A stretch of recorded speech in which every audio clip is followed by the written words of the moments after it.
গল্প পেতে, শুনতে এবং দেখতে আমাদের শূন্যতার ডায়েরি চ্যানেলটি সাবস্ক্রাইব করে পাশে থাকা বেল আইকনটি ক্লিক করে রাখুন। ধন্যবাদ।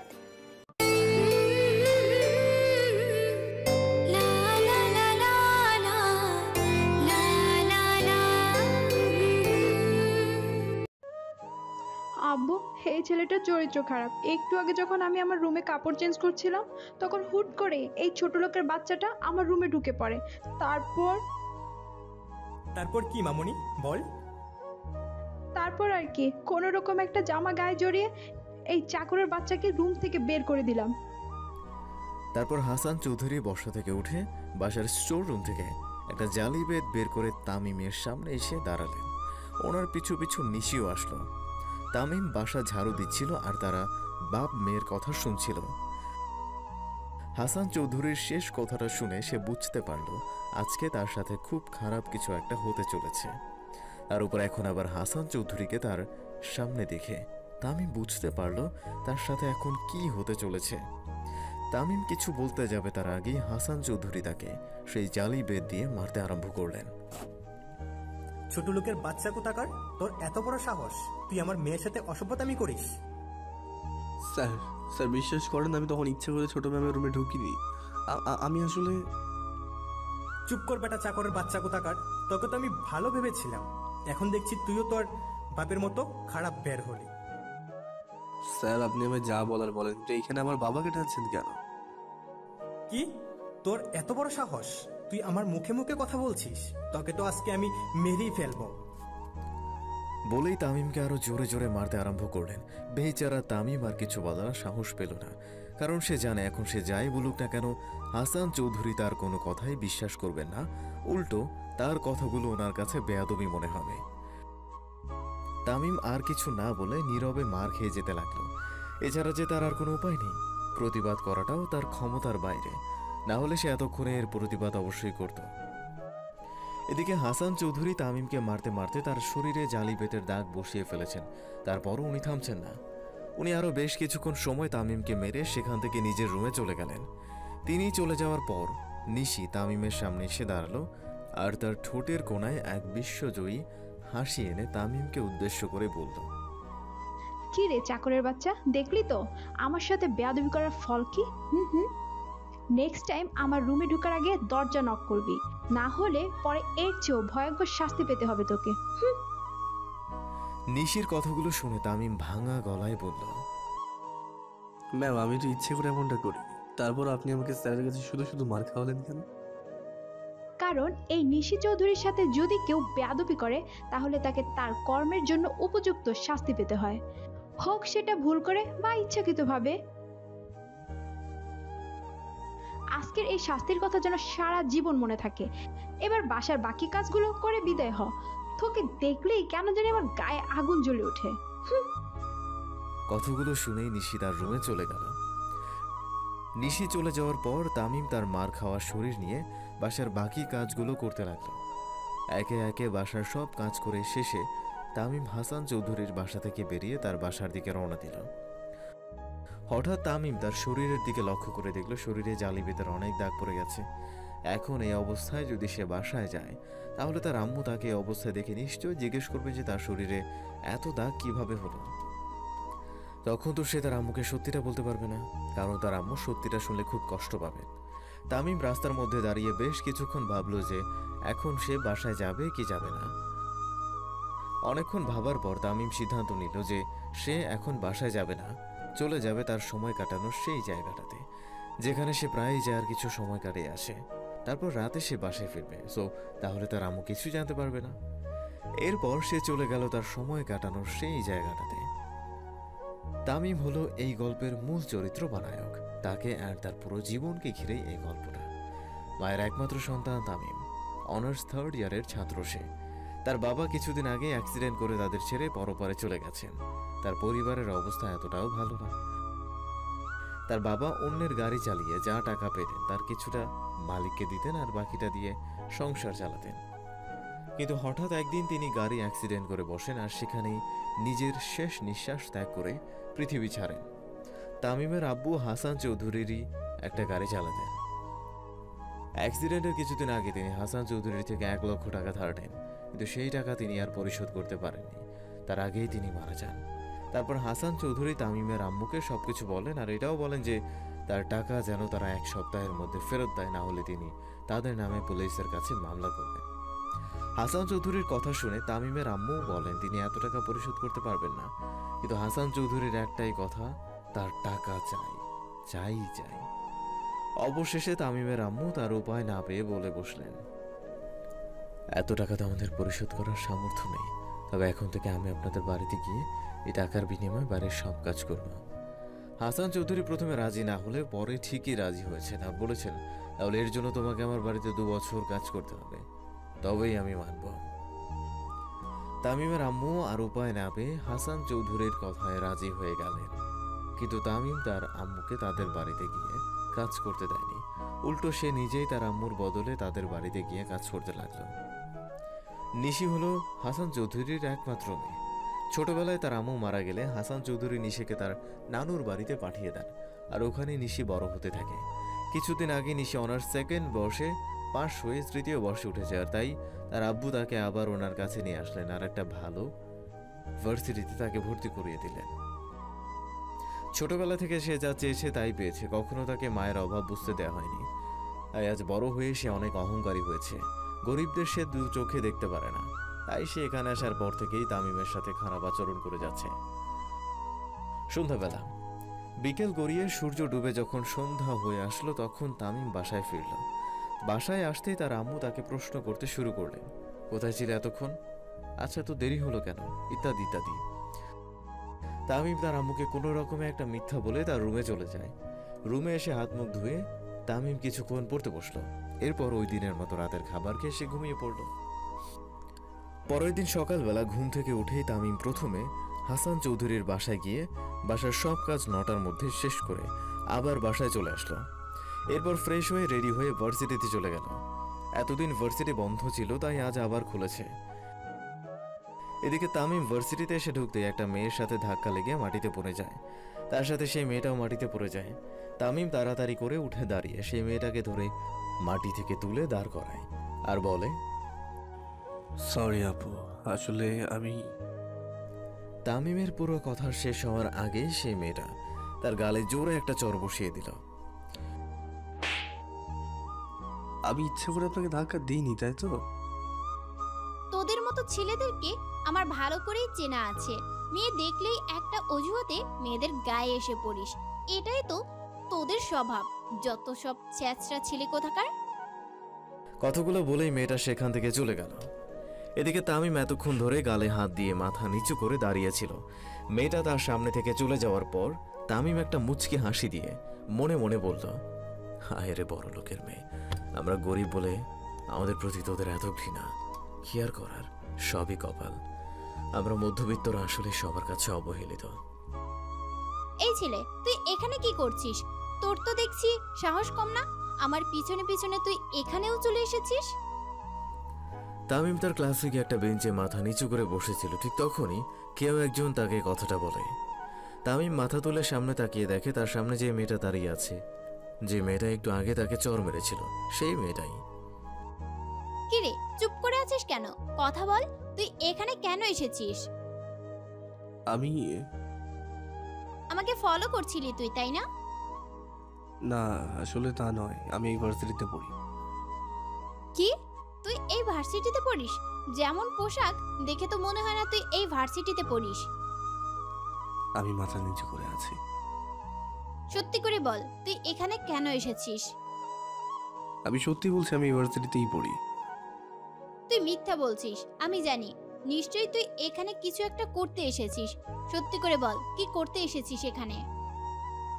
বিশ্বাস করুন, আমি সত্যি বলছি, আমি এই ভার্সিটিতেই পড়ি। কিভাবে বিশ্বাস করব? তুই যে এই ভার্সিটিতে পড়িস, এর কোনো প্রমাণ আছে? এর কোনো প্রমাণ আমি আপনাকে দিতে পারবো না। একটু পর স্যার ক্লাসে করাতে আসলে ওনার থেকে জেনে নিয়ে যে আমি এই ভার্সিটিতে পড়ি কি পড়ি না। তোর তো দেখি সাহস কম না, আমার সাথে বেয়াদবি করিস। যা, এক্ষুনি ক্লাস থেকে বেরিয়ে যা, না হলে তোকে ধাক্কা মেরে ক্লাস থেকে বের করে দিব। পারবো না। তামিমের কথা শুনে মেয়েটার রাগ আরো বেড়ে গেল। মেয়েটা এবার সোজা তামিমের কলার চেপে ধরলো আর তামিমকে বসা থেকে উঠিয়ে ক্লাস থেকে বের করে দিতে লাগলো। এমন সময় হঠাৎ ভার্সিটির বেল বেজে উঠলো আর সেখানে স্যার চলে আসলেন। কি হয়েছে মায়া, তুমি এইভাবে তামিমকে টানছো কেন? দেখেন না স্যার, এই ছেলেটা কখন থেকে ক্লাসে এসে বসে আছে।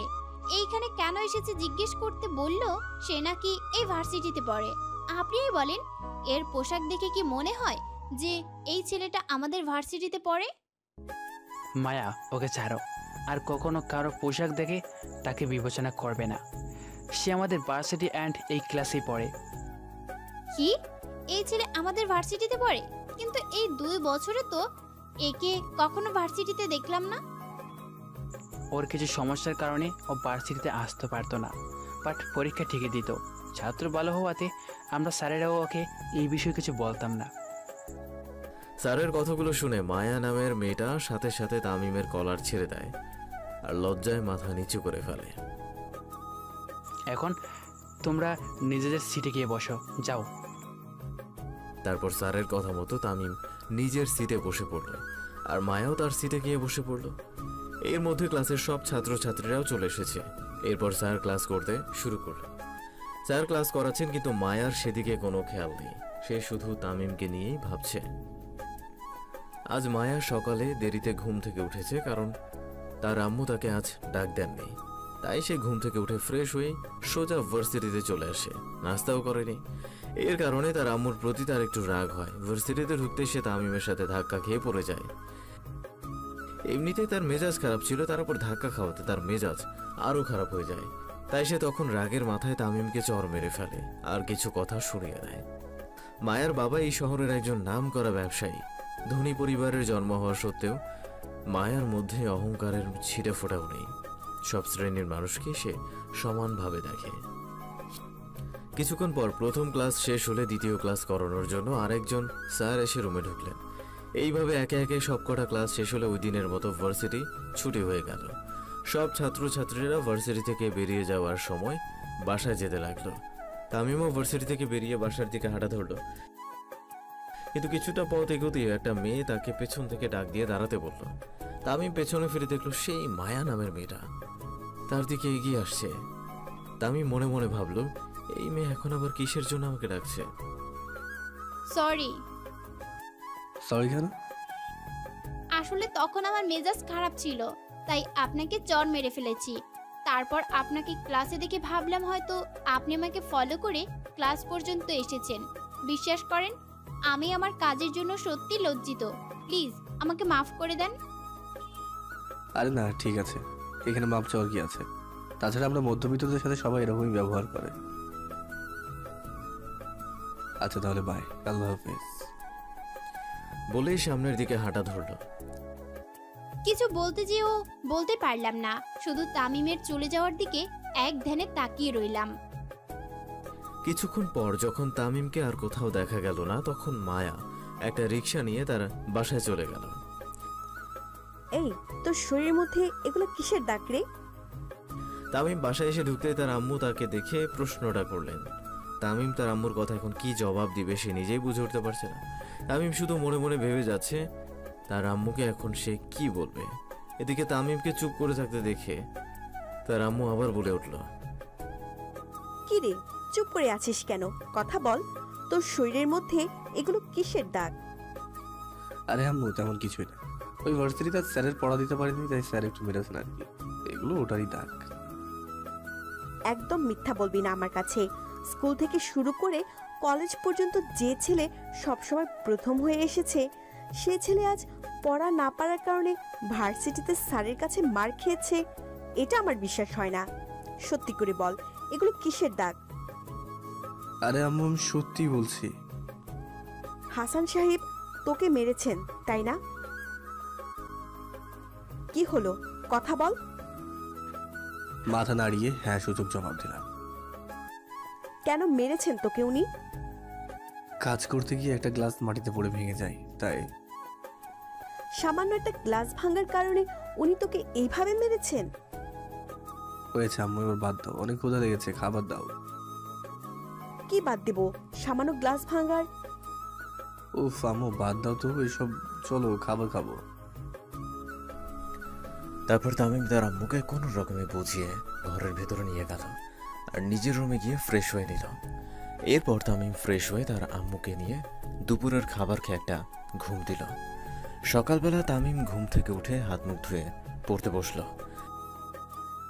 এতদিনে তার কিছুই পড়া হয়নি, কারণ তার আব্বুর মৃত্যু সে পুরোপুরিভাবে মেনে নিতে পারেনি, তাই এতদিন সে কোনো কিছুতে মন বসাতে পারেনি। ওই দিনের মতো হালকা পড়াশোনা করে রাতের খাবার খেয়ে তামিম ঘুমিয়ে পড়ল।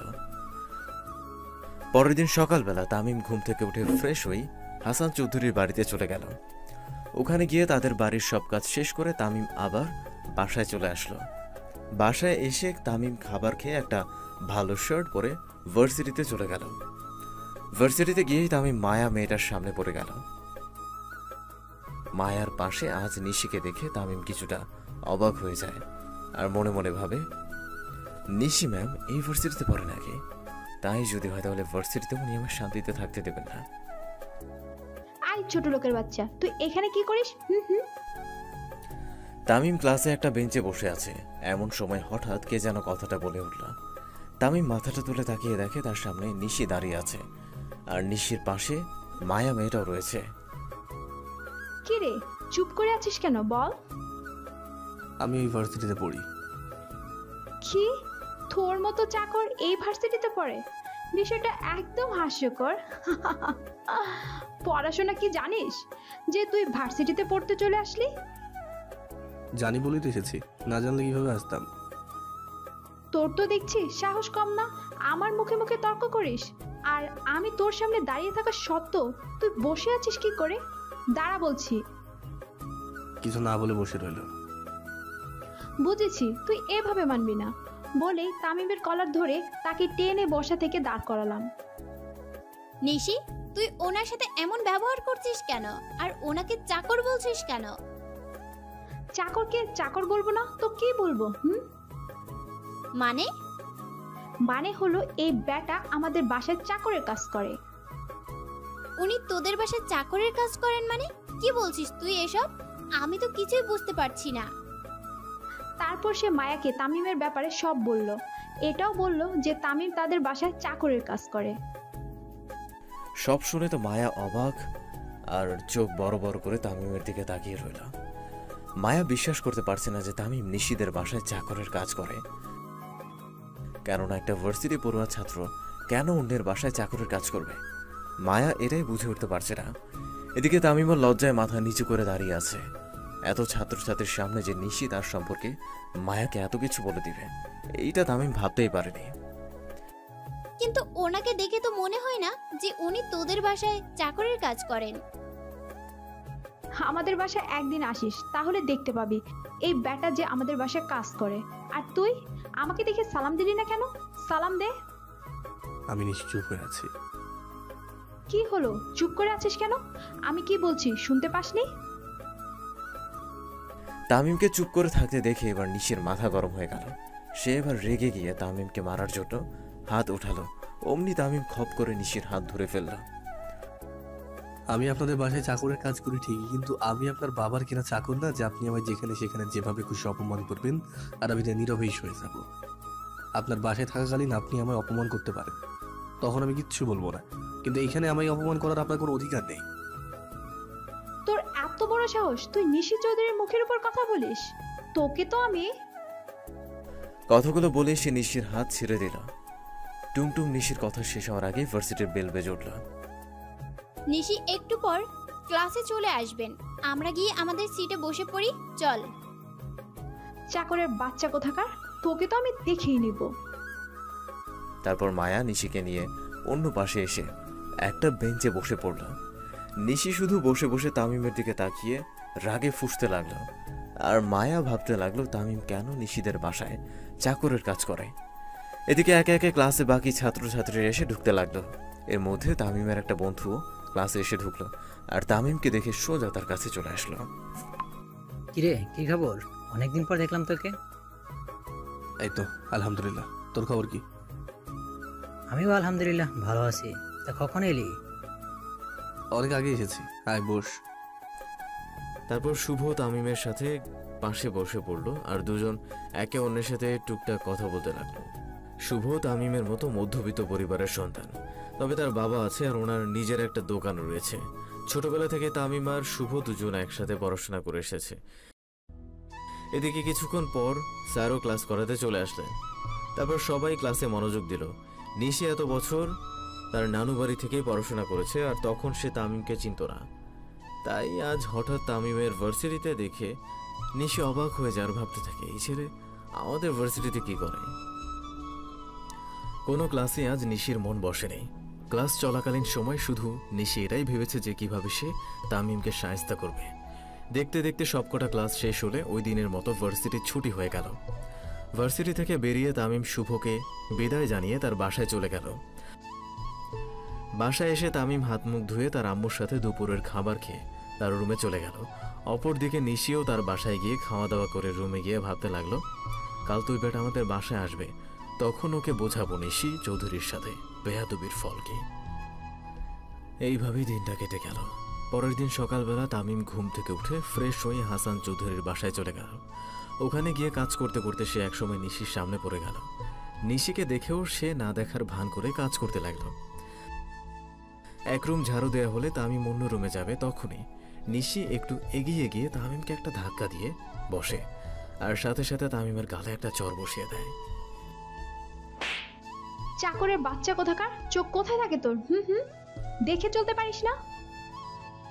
আমার কি দোষ? আপনি তো আমায় ধাক্কা মারলেন। চাকরের বাচ্চা কোথাকার, এক তো ধাক্কা মারিস আর এখন আবার বড় গলায় কথা বলিস। যা এখন গিয়ে বাকি কাজ শেষ কর। তামিম আর কিছু না বলে সেখান থেকে অন্য রুমে চলে গেল। তামিম চলে যাওয়ার পর নিশি একটা বিশ্বজয়ী হাসি দিয়ে তার রুমে চলে গেল। রুমে গিয়ে নিশি রেডি হয়ে ভার্সিটিতে চলে গেল। এদিকে তামিমও বাসার সব কাজ শেষ করে তার বাসায় চলে এলো। বাসায় এসে খাবার খেয়ে তামিমও ভার্সিটি চলে গেল। ভার্সিটিতে যেতেই তামিম আবার নিশির সামনে পড়ে গেল। নিশিকে দেখে তামিম পাশ কাটিয়ে চলে আসতে যাবে, তখনই নিশি বলে উঠল, কি রে চাকরের বাচ্চা, সকালের ডোজটা কেমন ছিল? তামিম নিশির কথায় কান না দিয়ে ক্লাসে চলে আসলো। কিসের ডোজের কথা বললি তুই ওনাকে? ও তুই বুঝবি না, চল এখন ক্লাসে যাই। ওকে চল। তারপর মায়া আর নিশিও ক্লাসে চলে আসলো। ক্লাসে এসে তারা দুজন একটা বেঞ্চে বসে পড়লো। বলাই তো হয়নি, নিশি আর মায়াও সেই ছোট্টবেলার বন্ধু। নিশির নানুবাড়ির কাছে আগে মায়ার পরিবার থাকতো, কিন্তু মায়া ভার্সিটি ওঠায় তার পরিবার এই শহরে চলে আসে। কিছুক্ষণ পর শুভও ক্লাসে চলে আসলো আর সোজা তামিমের কাছে এসে বসে পড়ল। এর কিছুক্ষণ পর স্যারও ক্লাস করাতে চলে আসলেন। দেখতে দেখতে সবকটা ক্লাস শেষ হলে প্রতিদিনকার মতো ভার্সিটি ছুটি হয়ে গেল। আয় চাকরের বাচ্চা, যা আমাদের জন্য একটা রিক্সা নিয়ে আয়। তামিম ভার্সিটি থেকে বের হতেই কোথা থেকে যেন নিশি এসে তাকে কথাটা বলল। আমি গতকাল বলেছি, আজও বলছি, আমি আপনাদের বাসায় চাকর হতে পারি, কিন্তু আপনার কেনা চাকর না যে যেখানে সেখানে আমায় হুকুম করবেন, আর আমায় তা পালন করতে হবে। আমার কথা না শুনলে কিন্তু তোকে এর চেয়ে বেশি শাস্তি পেতে হবে। সেটা সময় হলেই দেখা যাবে। চল শুভ। ওকে, রেডি হয়ে নে কালকে শাস্তির জন্য। নিশি, তুই ওনার সাথে একটু বেশি বেশি করে ফেলছিস না? আমি যা করেছি ঠিকই করেছি, তুই আমাকে আলাদাভাবে জ্ঞান দিতে আসবি না, বলে দিলাম।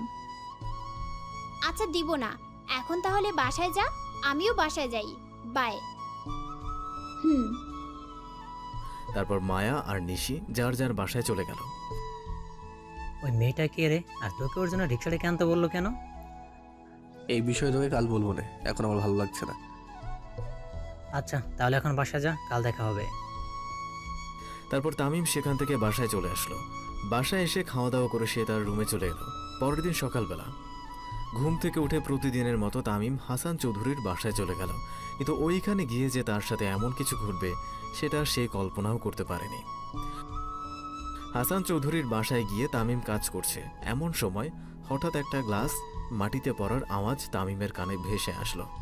তামিম ডাইনিং টেবিলে তাকিয়ে দেখে সেখানে নিশি দাঁড়িয়ে আছে আর শয়তানি হাসি হাসছে।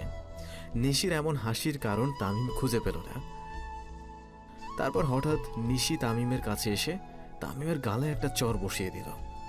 নিশির এমন কাজে তামিম মোটেও প্রস্তুত ছিল না। নিশি তাকে কী কারণে মেরেছে এটাও তামিম বুঝে উঠতে পারছে না। আই চাকরের বাচ্চা, দেখে কাজ করতে পারিস না? দিলি তো গ্লাসটা ভেঙে। আমি কখন গ্লাস ভাঙলাম? গ্লাস তো আই চুপ, একদম মুখে মুখে কথা বলবি না বলে দিলাম। একে তো গ্লাস ভাঙলি আর এখন আবার অস্বীকার করছিস।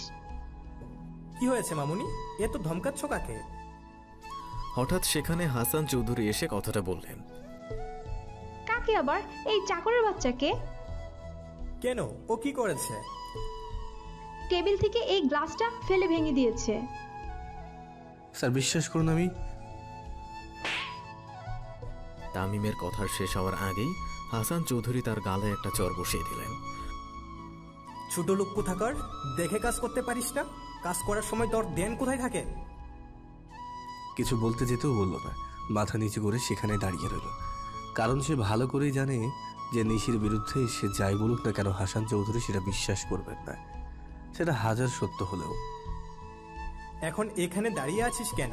যা, গ্লাসের টুকরোগুলো তুলে ডাস্টবিনে ফেলে জায়গাটা পরিষ্কার কর। হাসান চৌধুরীর কথা মতো তামিম ভেঙে যাওয়া গ্লাসটা তুলে ডাস্টবিনে ফেলে দিয়ে এসে জায়গাটা পরিষ্কার করে নিল। এরপর সে আবার আগের ন্যায় বাসার কাজ করতে লাগলো। নিশিও এতক্ষণে তার রুমে চলে গেছে। কিছুক্ষণের মধ্যে বাসার সব কাজ শেষ করে তামিম নিজের বাসায় চলে আসলো। বাসায় এসেই তামিম তার আম্মুকে নিয়ে খাবার খেতে বসে পড়ল। খাবার খাওয়ার মধ্যে হঠাৎ তার আম্মু বলে উঠলেন, আমাদের খরচের টাকা তো শেষ বাবা। তোর আব্বু অ্যাক্সিডেন্টের আগে আমার কাছে 500 টাকা দিয়ে গেছিলেন, তার মধ্যে আর 100 টাকা রয়েছে। এখন আমরা আর টাকা কোথায় পাবো? তোমার কাছে কি আর একটু টাকা নেই? না বাবা। আচ্ছা, আমি দেখি কি করা যায়। বলছি কি, হাসান সাহেবকে বলে দেখ না, উনি আমাদের কিছু টাকা ধার দেয় কি না। এমনিতে উনি আমাদের থেকে 1 লক্ষ টাকা পান, তার উপরও কি উনি আমাদের টাকা ধার দেবেন? তুই একটু আকুতি মিনতি করে বলেই দেখ না, উনি কি বলেন। আচ্ছা, তোর বলতে হবে না। আজ বিকালে একবার আমি নিজে ওনার বাসায় যাব আর ওনার কাছে কিছু টাকা ধার চাইবো। না আম্মু, তোমাকে যেতে হবে না। আমি যখন কাল ওনার বাসায় যাব তখন ওনাকে টাকার কথা বলবো না। আচ্ছা, তাই করিস। এবার খেয়ে নে। তারপর তামিম খাবার শেষ করে নিজের রুমে গিয়ে রেডি হয়ে ভার্সিটিতে চলে এলো। ক্লাসরুমে এসে ঢুকতেই তামিম নিশির সামনে পড়ে গেল। নিশিকে দেখে তামিম পাশ কাটিয়ে ক্লাসে ঢুকতে যাবে, অমনি নিশি তামিমের পথ আটকে দাঁড়ায়। আজব, আপনি আমার পদ আটকে দাঁড়িয়েছেন কেন? আমাকে দেখে সালাম দিলি না কেন? হুম। আপনি কি যে আপনাকে দেখে সালাম দেব? আমি কে সেটা তো তুই ভালো করেই জানিস। আপনার সাথে কথা বলার কোনো ইচ্ছে নেই। দেখি সামনে থেকে সরেন। তুই কিন্তু একটু বেশি সাহস দেখিয়ে ফেলছিস। সরেন তো সামনে থেকে। বলেই নিশিকে সামনে থেকে সরিয়ে ক্লাসে ঢুকে শুভর পাশে গিয়ে বসে পড়ল। কিরে, ওই মেয়েটা তোর সাথে এমন করলো কেন? আর মেয়েটা গতকাল তোকে... সব বলবো, কিন্তু এখন ভার্সিটি শেষে। আচ্ছা ঠিক আছে। এদিকে নিশি তামিমের দিকে তাকিয়ে মনে মনে ভাবছে, তুই এইভাবে মানবি না বুঝছি, এমন কিছু একটা করতে হবে যাতে তুই আমার কথা মতো চলিস। কিন্তু কি করব? থাক, এই বিষয়ে পরে ভেবে দেখব। তারপর নিশি তার বেঞ্চে বসে পড়লো আর মায়ার জন্য অপেক্ষা করতে লাগলো। কিছুক্ষণ পর মায়াও চলে আসলো আর নিশির পাশে গিয়ে বসে পড়লো। তারপর শুরু হলো একে একে সকল স্যারের আসা যাওয়া। এক স্যার এসে ক্লাস করিয়ে যাওয়ার পরে আবার অন্য স্যার চলে আসে। এইভাবেই সবকটা ক্লাস শেষ করে ভার্সিটি ছুটি হয়ে গেল। তামিম আর শুভ ভার্সিটি থেকে বেরিয়ে পাশের একটা বাগানে এসে ঢুকলো। এখন বল, ঘটনা কি? শোন তাহলে। তারপর সে শুভকে সব বলল। এত কিছু ঘটে গেল তোর সাথে, আর তুই আমাকে কিছু জানালিও না? বাদ দে সব। আচ্ছা, আমার একটা উপকার করতে পারবি? কি বল? তোর জানা মতো কোথাও কোনো কাজ থাকলে আমায় একটু বলিস তো। আমাদের খরচের জন্য হাতে একদম টাকা নেই, তাই এখন একটা কাজের খুবই প্রয়োজন। আচ্ছা ঠিক আছে, বলবো না। এবার তাহলে বাসায় যা। তারপর সে শুভকে সব বলল। তারপর তামিম সেখান থেকে বাসায় চলে আসলো। বাসায় এসে প্রতিদিনকার মতো খাওয়া দাওয়া করে সে তার রুমে চলে গেল। এদিকে নিশি তার বাসায় এসেই তার আব্বুর রুমে চলে গেল। নিশিকে দেখে হাসান চৌধুরী বলে উঠলেন, আরে মামুনি, কবে আসলে তুমি? এই তো আব্বু, এখন আসলাম। আচ্ছা, তুমি রুমে গিয়ে ফ্রেশ হও, আমি খাবার রেডি করছি। আব্বু, তোমার সাথে কিছু কথা ছিল। কি কথা মামুনি, বলো। আমার একটা বডিগার্ড লাগবে। বডিগার্ড মানে? বডিগার্ড দিয়ে তুমি কি করবে? কি করব মানে, প্রতিদিন ভার্সিটিতে যেতে হলে আমার রিক্সা করে যেতে হয়, আসার সময় রিক্সা করে আসতে হয়। তাছাড়া আমার নিজেরও সুরক্ষার জন্য আমার সাথে একটা লোক থাকা দরকার, তাই আমার একটা বডিগার্ড লাগবে। আচ্ছা বুঝলাম, কিন্তু হুট করে তো আর কাউকে তোমার বডিগার্ড বানিয়ে দেওয়া যাবে না, একটা যোগ্য লোক থাকতে হবে। তো এখন যোগ্য লোক পাবো কোথায়? কেন, আমাদের বাসায় যে একটা ছেলে কাজ করে সে আছে না, তাকে আমার বডিগার্ড বানিয়ে দাও। কি বলিস? ওই ছেলেকে তোর বডিগার্ড বানাবো মানে? ও কি তোর বডিগার্ড হওয়ার যোগ্য নাকি? আমি এত কিছু বুঝি না, তুমি ওকে আমার বডিগার্ড বানিয়ে দিবে ব্যাস। আরে তুমি তো রেগে যাচ্ছ কেন? শহরে কি মানুষের অভাব পড়েছে নাকি যে ওকেই তুমি গার্ড হিসেবে চাইছো? তার মানে তুমি আমার কথা শুনবে না? আরে ওকে আমার বডিগার্ড হিসেবে চাই, এটাই ফাইনাল কথা। তুমি রাজি কিনা বলো। আচ্ছা মামুনি, ঠিক আছে, আমি রাজি। কালকে ওর সাথে আমি এই বিষয়ে কথা বলে দেখে নেব। আচ্ছা, তাহলে আমি এখন ফ্রেশ হয়ে আসি, তুমি খাবার রেডি করো। আচ্ছা। তারপর নিশি খুশি মনে সেখান থেকে তার রুমে চলে আসলো আর মনে মনে বলতে লাগলো, একবার শুধু তোকে আমার বডিগার্ড বানিয়ে নেই, তারপর দেখিস তোকে দিয়ে আমি কি কি কাজ করাই। ভার্সিটিতে তো খুব সাহস দেখাস, এখন থেকে দেখবো কত সাহস দেখাতে পারিস আমায়। পরের দিন সকালবেলা তামিম হাসান চৌধুরীর বাসায় এসেই হাসান চৌধুরীকে ড্রয়িং রুমে পেয়ে গেল। তামিম ড্রয়িং রুমে ঢুকে ওনার সামনে এসে দাঁড়ালো আর বলল, স্যার আমায় কিছু টাকা দিতে পারবেন? হাসান চৌধুরী তখন সোফায় বসে বসে পেপার পড়ছিলেন। হঠাৎ তামিমের এমন কথায় উনি কিছুটা চমকে উঠলেন, সাথে কিছুটা রাগ নিয়ে তামিমের দিকে তাকিয়ে বললেন, টাকা দিয়ে কি করবি? আসলে স্যার আমাদের খরচের টাকা একেবারেই শেষ, যদি আপনি কিছু টাকা ধার দিতেন তাহলে খুব ভালো হতো। এর বদলে আমি আপনার বাড়িতে কাজ করে সেই টাকা পরিশোধ করে দেবো। এমনিতেই তোর বাপ আমার 1,00,000 টাকা মেরেছে, এখন তোরও ইচ্ছা আছে নাকি আমার টাকা মারার? না না স্যার, আমি সত্যি বলছি। আমার তোকে আমি 1 টাকাও দিতে পারবো না, যা এখান থেকে। Sir please. কি বললাম শুনতে পাসনি? যা এখান থেকে। তামিম আর কিছু না বলে মন খারাপ করে সেখান থেকে চলে আসতে যাবে, তখনই হাসান চৌধুরী কি মনে করে যেন তামিমকে দাঁড়াতে বললেন, তোর কত টাকা লাগবে? 2-1 হাজার দিলেই হবে। তোকে 3,000 টাকা দেবো, কিন্তু এর জন্য তোকে একটা কাজ করতে হবে। কি কাজ স্যার বলেন, আমি সব করতে পারবো। তোকে এখন থেকে আমার মেয়ে নিশির বডিগার্ড হিসেবে কাজ করতে হবে, মানে ওর সাথে সবসময় থাকতে হবে, আর ও যখন যা বলবে তখন তোকে তাই করতে হবে। এক কথায় আমার মেয়েকে সবসময় গার্ড দিয়ে রাখতে হবে তোকে। হাসান চৌধুরীর কথা শুনে তামিম কি বলবে ভেবে পাচ্ছে না। নিশি যেমন মেয়ে, সে যদি নিশির বডিগার্ড হয় তাহলে নিশি তার জীবন একদম তছনছ করে দেবে, এটা তামিম ভালো করেই জানে। কিন্তু খরচের জন্য তার এখন টাকারও খুব প্রয়োজন। এখন টাকা পেতে হলে তাকে হাসান চৌধুরীর কথায় রাজি হতেই হবে, এছাড়া আর কোনো উপায় নেই। তামিম এক নাগারে ভেবে যাচ্ছে সে এখন কি করবে। তামিমকে ভাবতে দেখে হাসান চৌধুরী বলে উঠলেন, রাজি হলে বল, তোকে এখনই অ্যাডভান্স টাকা দিয়ে দেবো, আর রাজি না হলে? স্যার আমি রাজি, আমি রাজি। ওকে ফাইন, এই নে, এখানে 3,000 টাকা আছে। আমি কিছু না বলেই টাকাটা নিয়ে নিলাম। গাড়ি চালাতে পারিস? জি স্যার। আচ্ছা, তাহলে ভার্সিটি যাওয়ার সময় আমাদের ওইখানে চলে আসবি, আর নিশিকে গাড়ি করে ভার্সিটি নিয়ে যাবি। আচ্ছা। এরপর তামিম সেখান থেকে অন্য রুমে চলে আসলো আর বাসার কাজে লেগে পড়ল। একে একে সব কাজ শেষ করে তামিম তার বাসায় চলে গেল। বাসায় এসেই তামিম তার আম্মুর কাছে চলে গেল আর আম্মুর দিকে টাকাগুলো এগিয়ে দিয়ে, আম্মু এই নাও, এখানে 3,000 টাকা আছে, হাসান চৌধুরী দিয়েছেন। এত টাকা উনি তোকে দিয়ে দিলেন? হ্যাঁ, আসলে ওনাকে বলেছিলাম যে আমাদের খরচের জন্য কিছু টাকা প্রয়োজন, আর এটাও বলেছি যে টাকার বদলে আমি ওনার বাসায় আরো কিছুদিন কাজ করে সেটা পরিশোধ করে দেবো। এই টাকার জন্য তোকে আরো অনেকদিন কষ্ট করতে হবে, তাই না বাবা? আরে না না, কিসের কষ্ট। আচ্ছা বাদ দাও, অনেক ক্ষুধা লেগেছে, খাবার খাবো চলো। তারপর তামিম তার আম্মুকে নিয়ে খাবার খেয়ে রেডি হয়ে আবার হাসান চৌধুরীর বাসায় চলে আসলো। হাসান চৌধুরীর বাসায় আসতেই নিশির সাথে তার দেখা হয়ে গেল। তামিমের দিকে একটা চাবি এগিয়ে দিয়ে বলে, আইনে গাড়ির চাবি, যা গোডাউনে গিয়ে গাড়ি বের করে নিয়ে আয়। তামিম কিছু না বলে নিশির থেকে চাবিটা নিয়ে গোডাউনে চলে গেল আর ওখান থেকে গাড়ি বের করে নিয়ে আসলো। নিশি কিছু না বলে গাড়ির দরজা খুলে গাড়িতে ঢুকে পড়ল আর তামিমকে গাড়ি স্টার্ট দিতে বলল। তামিমও নিশির কথা মতো গাড়ি স্টার্ট দিয়ে ভার্সিটির উদ্দেশ্যে বেরিয়ে পড়ল। প্রায় 10 মিনিট পর তারা ভার্সিটিতে এসে পৌঁছালো। গাড়ির দরজা কে খুলবে, তোর বাবা? এখানে আপনি আমার আব্বুকে টানছেন কেন?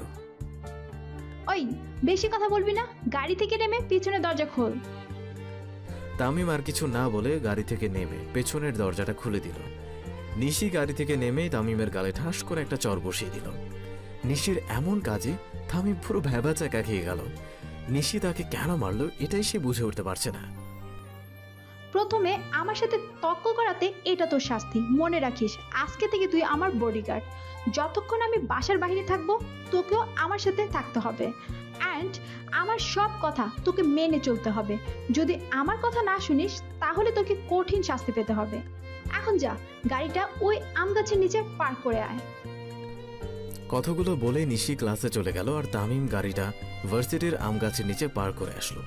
তামিমকে এইভাবে চর মারায় ভার্সিটিতে সকল ছাত্রছাত্রীরাই কিছুটা অবাক হয়ে গেছে। অনেকে হয়তো তামিমের দিকে তাকিয়ে তাকিয়ে ভাবছে, তামিম নিশিকে নিয়ে গাড়ি করে ভার্সিটিতে আসলো কেন? আর নিশি তামিমকে চর মারল অথচ তামিমের প্রতিবাদ করলো না কেন? তারপর তামিম ওখান থেকে সোজা ক্লাসে চলে আসলো আর শুভর পাশে গিয়ে বসে পড়ল। কিরে, কখন আসলি তুই? এই তো একটু আগে। তুই গতকাল বলেছিলি না তোর একটা কাজের প্রয়োজন, তোর জন্য একটা কাজ পেয়েছি, করবি? না, লাগবে না, আমি ইতিমধ্যে একটা কাজ পেয়ে গেছি। ও তাহলে ঠিক আছে। কিরে, ওই ছেলেটা তোকে আজ গাড়ি করে নিয়ে আসলো কেন? শুধু আজ নয়, এখন থেকে প্রতিদিনই নিয়ে আসবে। কেন? কারণ ও এখন থেকে আমার বডিগার্ড, আমি ওকে যখন যা বলবো তাই শুনতে বাধ্য। ও তোর বডিগার্ড মানে? শোন তাহলে। তারপর সে মায়াকে গতকালের কথা বলল। বুঝলাম, কিন্তু তুই এত ছেলে রেখে ওনাকে কেন নিজের বডিগার্ড বানালি? হেকে একটু টাইট করার জন্য। মানে? এসব তুই বুঝবি না, সময় হোক তাহলে নিজেই দেখতে পাবি। দেখ নিশি, ছেলেটার বাবা নেই, শুধু মা আছে।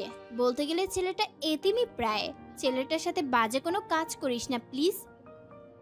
তোকে এসব বলে দিতে হবে না, ও আমার বডিগার্ড, সো আমি বুঝবো ওর সাথে কি করব বা কি করব না। তারপর? এখন চুপ কর, ওই দেখ স্যার চলে এসেছে। তারপর সে মায়াকে গতকালের কথা বলল। মায়া আর কিছু বলতে পারল না, কারণ তার আগেই ক্লাসে স্যার চলে আসলেন। এরপর স্যার ক্লাস করাতে শুরু করলে ছাত্রছাত্রীরা ক্লাসে মনোযোগ দিল। তারপর সব ক্লাস করানো শেষ হয়ে গেলে ভার্সিটি ছুটি হয়ে গেল। নিশি ক্লাসরুম থেকে বেরিয়ে যাওয়ার সময় তামিমকে বলে গেল গাড়িটা ভার্সিটি থেকে বের করতে। তামিমও নিশির কথা মতো ক্লাস থেকে বেরিয়ে গিয়ে গাড়িটা ভার্সিটির বাহিরে নিয়ে আসলো, কিন্তু তামিম গাড়ি থেকে বের হলো না, ভেতরে বসে থাকলো। কিছুক্ষণ পর নিশি ভার্সিটি থেকে বেরিয়ে গাড়ির কাছে এসে চিৎকার করে বলল, ওই জমিদারের বেটা, ভিতরে বসে আছিস কেন? গাড়ির দরজা কি তোর বাপে খুলে দিবে? নিশির কথা শুনে তামিম তাড়াতাড়ি করে গাড়ি থেকে বেরিয়ে গাড়ির পেছনের দরজা খুলে দিয়ে বলল, ম্যাম, আমাকে গালি দেন বা মারেন, আমি কিছুই বলবো না, কিন্তু আমার আব্বুকে সব জায়গায় টানবেন না প্লিজ। ওই চাকরের বাচ্চা, বেশি বেড়ে গেছিস তাই না? তোকে না সকালেও একবার মেরেছিলাম আমার মুখে মুখে তর্ক করার জন্য, তারপরে এখন আবার কোন সাহসে আমার মুখের উপর কথা বলিস? আমি নিশ্চুপ হয়ে রইলাম। নেক্সট টাইম আমার মুখের উপর কথা বলার আগে ভেবে কথা বলবি। যা এখন গাড়িতে উঠে গাড়ি স্টার্ট দে।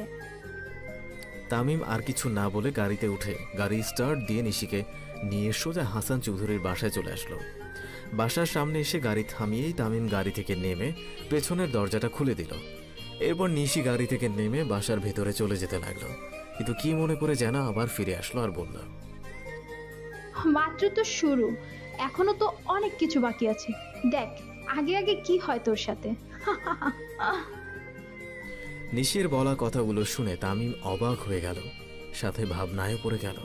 আর ভাবতে লাগলো, নিশি কি তাহলে আমাকে কোনো বড় ধরনের শাস্তি দেওয়ার জন্য তার বডিগার্ড বানিয়েছে, নাকি তাকে সেফটি দেওয়ার জন্য আমাকে বডিগার্ড বানিয়েছে?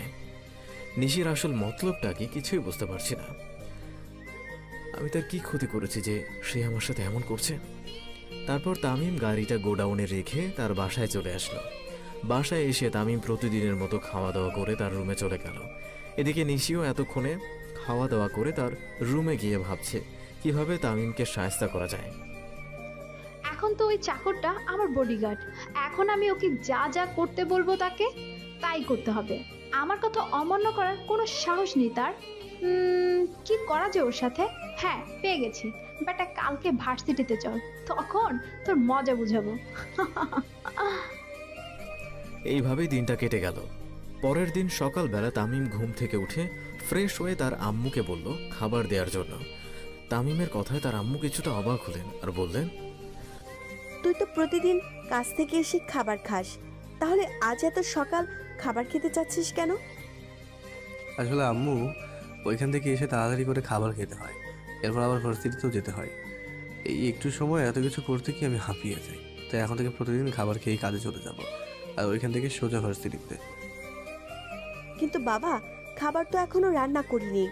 তুই এখন কাজে চলে যা, তারপর কাজ থেকে এসে খাবার খেয়ে ভার্সিটিতে চলে যাস। এর পরের দিন থেকে না হয় খাবার খেয়েই কাজে যাস। আচ্ছা আম্মু, ঠিক আছে, তুমি তাহলে রান্না করো, আমি গেলাম। আচ্ছা, যা। তারপর তামিম তার বাসা থেকে বেরিয়ে হাসান চৌধুরীর বাসায় চলে আসলো। হাসান চৌধুরীর বাসায় এসে বাসার সব কাজ করে সে আবার তার বাসায় চলে আসলো। বাসায় এসে খাবার খেয়ে তামিম আবার হাসান চৌধুরীর বাসায় চলে আসলো। তারপর সে গোডাউনে গিয়ে গাড়ি বের করে এনে নিশিকে ভার্সিটি যাওয়ার জন্য ডাক দিল। কিছুক্ষণ পর নিশি বাসা থেকে বেরিয়ে এসে গাড়িতে উঠে বসলো। এরপর তামিমও গাড়িতে উঠে গিয়ে গাড়ি স্টার্ট দিয়ে নিশিকে নিয়ে ভার্সিটি চলে আসলো। ভার্সিটিতে এসে গাড়ি থামিয়ে তামিম গাড়ি থেকে নেমে গিয়ে পেছনের দরজাটা খুলে দিল। এরপর নিশি গাড়ি থেকে নেমে তার ব্যাগ থেকে একটা টিস্যু তামিমের দিকে এগিয়ে দিয়ে বলল, এই নে, আমার জুতোটা পরিষ্কার করে দে। আমি কেন আপনার জুতো পরিষ্কার করে দেবো? তাছাড়া আপনার জুতো তো পরিষ্কারই আছে। চাকরের বাচ্চা কোথাকার, তোর এত বড় সাহস, তুই আমার মুখের উপর কথা বলিস? তোকে না গতকালও এর জন্য আমি শাস্তি দিলাম, মনে নেই? আর আমার জুতা তুই পরিষ্কার করে দিবি, কারণ তুই আমার বডিগার্ড, মানে চাকর। কতক্ষণ পর্যন্ত জানিস? যতক্ষণ পর্যন্ত আমি বাইরে থাকবো। নে ধর, এটা আমার জুতা, পরিষ্কার করে দে। যদি না দেস তাহলে আজকেই আমি আব্বুকে বলে দেব যে তুই আমার কথা শুনিসনি। তখন তোকে দেওয়া অ্যাডভান্স টাকাগুলো তো আব্বু নিয়েই নিবে, সাথে তোকে যে কি করবে সেটা আব্বুই ভালো জানে। আমি নিশ্চুপ হয়ে দাঁড়িয়ে রইলাম আর ভাবছি এখন সে কি করবে। এত মানুষের সামনে সে কিভাবে এই কাজটা করবে? তাছাড়া এটা ভার্সিটি, বাসা নয়। বাসা হলে তো করা যেত, কিন্তু ভার্সিটির এত ছাত্রছাত্রীর সামনে এটা করলে তো ভার্সিটির সবাই তাকে নিয়ে হাসাহাসি করবে। কিরে, দাঁড়িয়ে আছিস কেন? নে ধর। ম্যাম, এত মানুষের সামনে এই কাজটা করলে তো সবাই আমাকে নিয়ে হাসাহাসি করবে। আমি তো এইটাই চাই যে সবাই তোকে নিয়ে হাসাহাসি করুক। এখন তুই আমার জুতো পরিষ্কার করে দিবি নাকি আমি আব্বুকে ফোন করব? ম্যাম প্লিজ এমনটা করবেন না, আমি এই কাজটা এখানে করতে পারবো না। দেখ, আমার রাগ উঠাবি না, যা করতে বলছি ভালো ভালো করে ফেল, না হলে তোকে দিয়ে এই কাজটা কিভাবে করাতে হয় আমার ভালো করে জানা আছে। ম্যাম একটু বোঝা যাবে। আয় চাকরের বাচ্চা, আমি কি বুঝবো? হ্যাঁ, কি বুঝবো? তুই আমার জুতা পরিষ্কার করে দিবি কিনা সেটা বল। নিশি তামিমকে পরপর দুটো চর মারায় ভার্সিটির সকলেই এখন তাদের দিকে তাকিয়ে আছে, ভাবছে নিশি কেন তামিমকে চর মারল। তামিমও হালকা মাথা তুলে চারপাশে তাকিয়ে দেখল ভার্সিটির সব ছাত্রছাত্রীরা গভীর মনোযোগ দিয়ে তাদের দিকে তাকিয়ে আছে। তামিম বুঝতে পারলো তাকে এখন নিশির কথা পালন করতেই হবে, তাছাড়া কোনো উপায় নেই। তাহলে নিশি যদি তার আব্বুর কাছে তার নামে বিচার দিয়ে দেয় তাহলে তো হাসান চৌধুরীর তামিমের থেকে সে টাকাগুলো নিয়ে নেবেন। তামিম আর কিছু না ভেবে নিশির হাত থেকে টিস্যুটা নিয়ে হাঁটু গেড়ে নিশির জুতা পরিষ্কার করে দিতে লাগলো। তামিমের এমন কাজে পুরো ভার্সিটির ছাত্রছাত্রীরা অবাক হয়ে যায় আর চোখ বড় বড় করে তামিমের দিকে তাকিয়ে থাকে। হয়তো তারা ভাবছে তামিম কেন নিশির জুতো পরিষ্কার করে দিচ্ছে। অনেকে তো আবার তামিমকে নিয়ে হাসাহাসিও শুরু করে দিয়েছে আর নিজেদের মধ্যে কি যেন বলাবলি করছে। তামিম এতে খুব অপমান বোধ করলো আর তার অজান্তেই তার চোখ থেকে 2 ফোঁটা পানি বেরিয়ে মাটিতে গিয়ে পড়ল। তামিম তার হাতের উল্টো দিক দিয়ে চোখ মুছে নিশির জুতো পরিষ্কার করে দিয়ে উঠে দাঁড়ালো। বাহ, তুই তো খুব সুন্দর করে জুতা পরিষ্কার করতে পারিস। আচ্ছা, তাহলে আজ থেকে প্রতিদিন তুই আমার জুতা পরিষ্কার করে দিবি, কেমন? এখন যা, গাড়িটা ওখান থেকে পার করে নিয়ে আয়। তামিম কিছু না বলে গাড়িতে উঠে গাড়িটা এক আম গাছে নিচে নিয়ে পার্ক করে ক্লাসে চলে আসলো। এই, তুই আজ ওই ছেলেটাকে দিয়ে তোর জুতা পরিষ্কার করালে কেন? ইচ্ছে হয়েছে তাই করেছি, তাছাড়া এখন থেকে প্রতিদিনই করব। নিশি, তুই এতদিন ছেলেটাকে যেভাবে অপমান করেছিস তা মেনে নেওয়া যায়, কিন্তু আজকে তুই ওকে যেভাবে পুরো ভার্সিটির সামনে অপমান করলি সেটা মেনে নেওয়া যায় না। তোর কি মনে হয় না তুই ওই ছেলেটার সাথে একটু বেশি বেশি করে ফেলছিস? না, যা যা করেছি অ্যান্ড যা যা করছি ঠিকই করছি। ওই ছেলেটার এত সাহস হয় কিভাবে আমার সাথে বেয়াদবি করার? আমার সাথে যে বেয়াদবি করবে তাকে উপযুক্ত শাস্তি পেতেই হবে। ওই ছেলেটা তোর সাথে বেয়াদবি করেছে ঠিক আছে, কিন্তু তুইও তো ওই ছেলেটার সাথে কম করছিস না। তুই একটু বেশিই করে ফেলছিস। গরিব বলে কাউকে এতটাও অবহেলা করা ঠিক না। কোনটা ঠিক আর কোনটা ব্যাঠিক এসব আমাকে শেখাতে হবে না। তাছাড়া তুই আমার ফ্রেন্ড হয়ে ওর হয়ে এত কথা বলিস কেন? আর তার প্রতি তোর এত দরদ হচ্ছে কেন? কারণ আমি তোর মতো এত পাষাণ না। আমরা যেমন মানুষ, ওরাও তো মানুষ, তাই না? ছেলেটা গরিব হলেও তো সে একটা মানুষ নাকি? একটা মানুষ হয়ে তুই কিভাবে অন্য আরেকটা মানুষের সাথে এত খারাপ আচরণ করছিস? দেখ, তোর এসব কথা শুনতে আমার একদমই ভালো লাগছে না। একটু চুপ থাকতো এখন। নিশির কথায় মায়া আর কিছু বলল না। কিরে, নিশি মেয়েটা তোকে তার জুতা পরিষ্কার করতে দিল আর বলল, তুই করেও দিলি, তুই তো এখন কিছু বললি না কেন? কি হলো, চুপ করে আছিস কেন? কথা বল। এছাড়া আর আমার কিছুই করার ছিল না, তাই। মানে? আমার এখন ভালো লাগছে না, তোকে এই বিষয়ে পরে বলবো না। আচ্ছা ঠিক আছে। তারপর কিছুক্ষণ পর ক্লাসে স্যার চলে আসলেন আর ছাত্রছাত্রীরা ক্লাসে মনোযোগ দিল। একে একে সবকটা ক্লাস শেষ হলে ভার্সিটি ছুটি হয়ে গেল। ক্লাসের সবাই ক্লাস থেকে বেরিয়ে গেলেও তামিম ও শুভকে নিয়ে ক্লাস থেকে বেরিয়ে বাইরে আসতে যাবে। এমন সময় নিশি তাকে ডাক দিয়ে দাঁড়াতে বলল। তামিমও নিশির কথা দাঁড়িয়ে পড়ল। এরপর নিশি তামিমের কাছে এসে দাঁড়ালো আর বলল, ওই চাকরের বাচ্চা, কোথায় যাচ্ছিস? আমার ব্যাগটা কি তোর বাপে নিয়ে যাবে? আপনি আমার আব্বুকে এখানে টানছেন কেন? উনি আপনার কি ক্ষতি করেছেন? চুপ, একদম মুখে মুখে কথা বলবি না বলে দিলাম। যা, আমার ব্যাগটা নিয়ে গাড়িতে রাখ। তামিম কিছু না বলে নিশির ব্যাগটা নিয়ে বাইরে চলে আসলো। তামিমের পিছু পিছু শুভও ক্লাস থেকে বেরিয়ে আসলো। ওই মেয়েটা তোর সাথে এমন বিহেভ করছে কেন? তুই এখন বাসে যা, বিকেলবেলা আমাদের বাসায় আসিস, তখন তোকে সব বলবো। কিন্তু এখন বললে কি? এখন আমায় নিশিকে নিয়ে তার বাসায় যেতে হবে, তাই তোকে কিছু বলতে পারবো না। আচ্ছা, তাহলে আমি বিকেলে তোদের বাসায় আসবো না। এখন তাহলে আমি গেলাম, বাই। তারপর শুভ চলে গেল। তামিম নিশির ব্যাগটা নিয়ে গাড়িতে রাখলো আর গাড়িটা ভার্সিটি থেকে বের করে নিশির জন্য অপেক্ষা করতে লাগলো। নিশি, তুই একটু আগে ওই ছেলেটার সাথে এমনটা না করলেও পারতি। ও কি ভুল করেছিল তখন? আমার ব্যাগটা না নিয়ে চলে যাচ্ছিল, এটাই ওর ভুল। কিন্তু তোর ব্যাগ তো প্রতিদিন তুই নিয়ে যাস, তাহলে আজকে ওই ছেলেকে তোর ব্যাগ নিয়ে যেতে বললি কেন? ইচ্ছে হয়েছে তাই বলেছি। আজ হঠাৎ তোর এমন ইচ্ছা হলো কেন? উফ, তুই এত প্রশ্ন করিস কেন বুঝি না। তুই তোর বাসা যা তো, আমিও গেলাম, বাই, কাল দেখা হবে। তারপর নিশি মায়াকে রেখে ভার্সিটির বাইরে এসে গাড়ির সামনে এসে দাঁড়ালো। তামিম নিশিকে দেখে গাড়ি থেকে নেমে তাড়াতাড়ি করে পেছনের দরজাটা খুলে দিল। বাহ, অ্যাকচুয়ালি তাহলে শিক্ষা হয়ে গেছে। কিছু না বলে দরজাটা লাগিয়ে গাড়িতে উঠে বসলাম। এরপর গাড়িটা স্টার্ট দিয়ে সোজা হাসান চৌধুরীর বাসায় চলে আসলো। হাসান চৌধুরীর বাসায় এসে গাড়ি থামিয়ে তামিম গাড়ি থেকে নেমে পেছনের দরজাটা খুলে দিল। এরপর নিশি গাড়ি থেকে বেরিয়ে বাসার ভেতরে চলে গেল। তারপর তামিম গাড়িটা গোডাউনে রেখে তার বাসায় চলে আসলো। বাসায় এসে তামিম খাওয়া দাওয়া করে তার রুমে গিয়ে একটু ঘুমিয়ে পড়ল।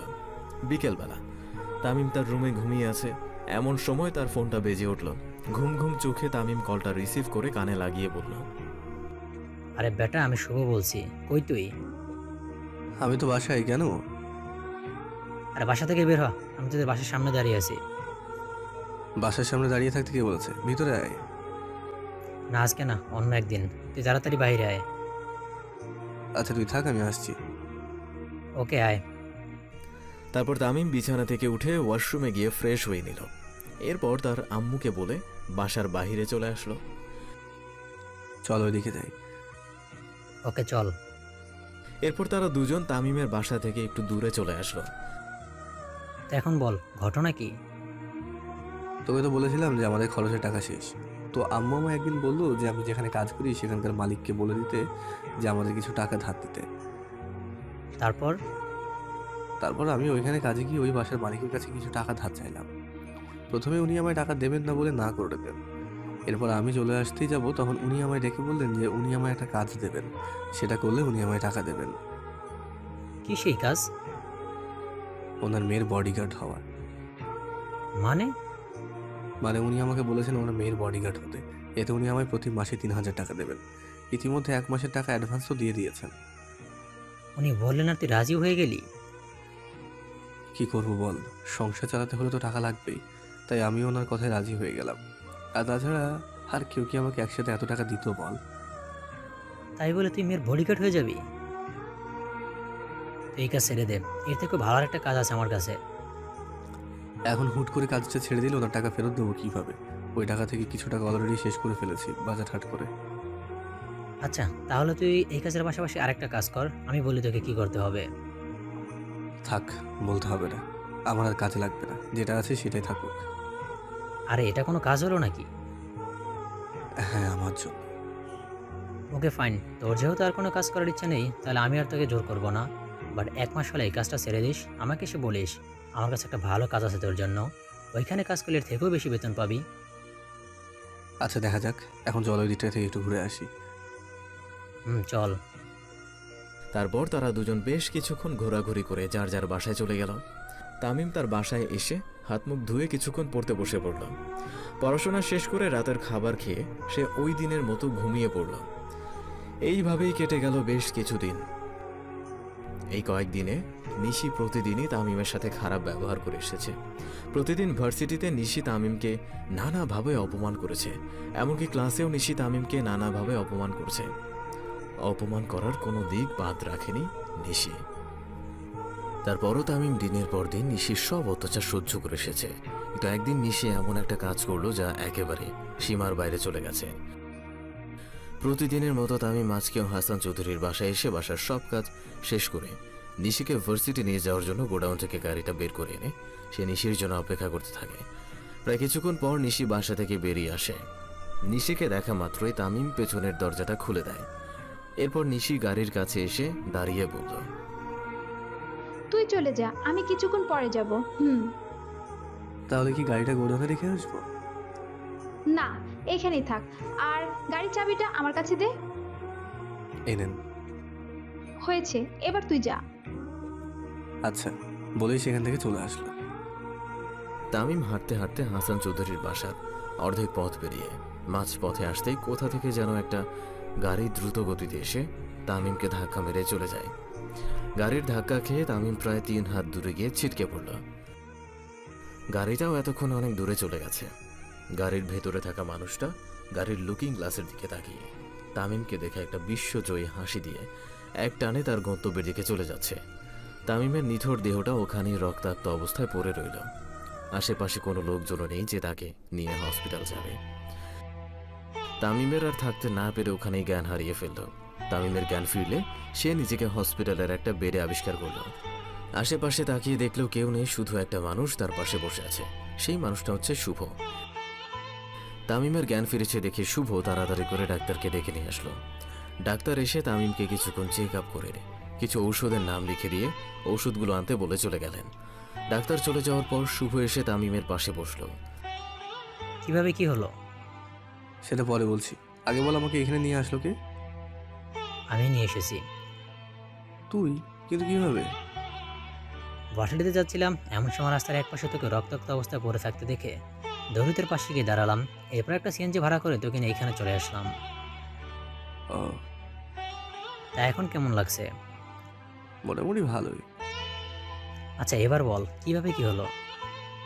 কি আর হবে, ভার্সিটিতে যাচ্ছিলাম, মাঝপথে আসতে একটা গাড়ি এসে ধাক্কা মেরে চলে যায়। গাড়ি কেন তোকে ধাক্কা মারবে? তুই কি রাস্তার মাঝপথ দিয়ে হাঁটছিলি নাকি? না, সাইড দিয়েই হাঁটছিলাম।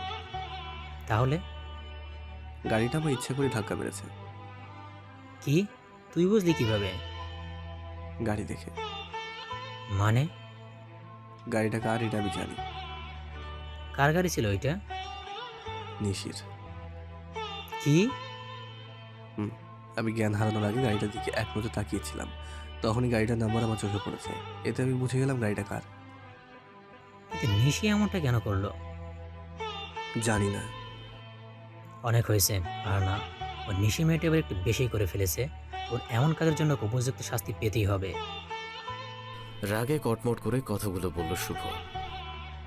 আরে তুই এত রেগে যাচ্ছিস কেন? শান্ত হ ভাই। আর কি শান্ত হব? মেয়েটা এতদিন তোর সাথে যা যা করেছে, আজ কিন্তু যা করলো তা একদম সীমার বাইরে চলে গেছে। এবারে মেয়েকে একটা শিক্ষা দিতেই হবে। পারবি না? কেন? কারণ ওর বাবাই শহরের একজন নামকরা ব্যবসায়ী, আমাদের থেকে ওরা অনেক বড় লোক। তুই কিভাবে নিশিকে শিক্ষা দিবি? চিন্তা করিস না, আমি একটা বুদ্ধি খুঁজে বের করবই।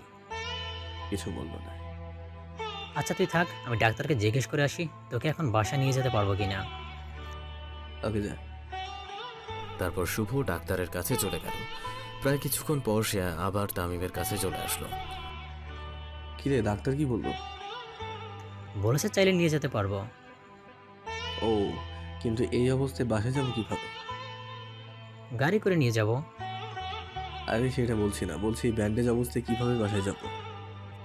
তার মানে তুই বাসায় যাবি না? যাবো তো, কিন্তু কিন্তু কি? আম্মু যদি আমায় দেখে জিজ্ঞেস করেন আমার এই অবস্থা কিভাবে হলো, তখন কি বলবো? যা সত্যি তাই বলবি। সত্যিটা তো বলা যাবে না রে। কেন? ওইসব তুই বুঝবি না। আচ্ছা চল বাসায় যাবো। ওকে চল। তারপর শুভ তামিমকে ধরে হসপিটাল থেকে বাইরে নিয়ে আসলো। এরপর একটা রিক্সার মাধ্যমে তামিমকে নিয়ে তার বাসায় চলে আসলো। বাসায় এসে ঢুকতেই তামিমের আম্মু তামিমকে দেখে দৌড়ে তার সামনে এসে দাঁড়ালেন। বাবা, তোর এই অবস্থা কেন? কি হয়েছে তোর? তেমন কিছু না আম্মু, রাস্তায় একটা গাড়ির সাথে। তুই থাম, আমি বলছি। বলিস না প্লিজ, আমি শুভর কানে কানে বললাম। আরে আমি বলছি, তোকে বলতে হবে না। দেখ, অযথা মিথ্যা বলে সত্যটা লুকিয়ে লাভ নেই। কিসের সত্য? শুভ কি বলছে তামিম? আসলে আন্টি ও যে বাড়িতে কাজ করে, ওই বাড়ির মালিকের একটা মেয়ে আছে। ওই মেয়েটি আজকে তামিমকে মাঝ রাস্তায় গাড়ি দিয়ে ধাক্কা মেরেছে। কি? শুভ যা বলছে তা কি সত্যি তামিম? কি হলো বল? হ্যাঁ আম্মু। তুই কি হাসান চৌধুরীর মেয়ের সাথে কিছু করেছিলি? মাথা নাড়িয়ে না সুযোগ জবাব দিল। তাহলে ওই মেয়ে কেন তোর সাথে এমন করলো? জানি না আম্মু। অনেক হয়েছে, আর না, কাল থেকে তুই আর ওই বাড়ির কাজ করতে যাবি না। কাজে না গেলে ওনার টাকা শোধ করবো কিভাবে? ওসব পরে ভেবে দেখবো। এখন তুই রুমে যা, গিয়ে একটু বিশ্রাম নে। আন্টি ঠিক বলেছে, তোকে আর এখানে যেতে হবে না। চল এবার তো রুমে গিয়ে একটু রেস্ট নিবি। তারপর শুভ তামিমকে নিয়ে তার রুমে এসে খাটের মধ্যে তাকে শুইয়ে দিল। একটা রেস্টুরেন্টে কাজের জন্য কিছু লোক লাগবে, এমন একটা বিজ্ঞাপনের পোস্টার আমি একদিন রাস্তায় দেখেছিলাম। তুই কি রেস্টুরেন্টে কাজ করবি? মাসে কত টাকা দেবে? কম হলেও 5,000 তো পাবি। করতে চাইলে বল, আমি রেস্টুরেন্টের মালিকের সাথে তোর ব্যাপারে কথা বলবো। আচ্ছা আগে সুস্থ হই, তারপর দেখা যাবে।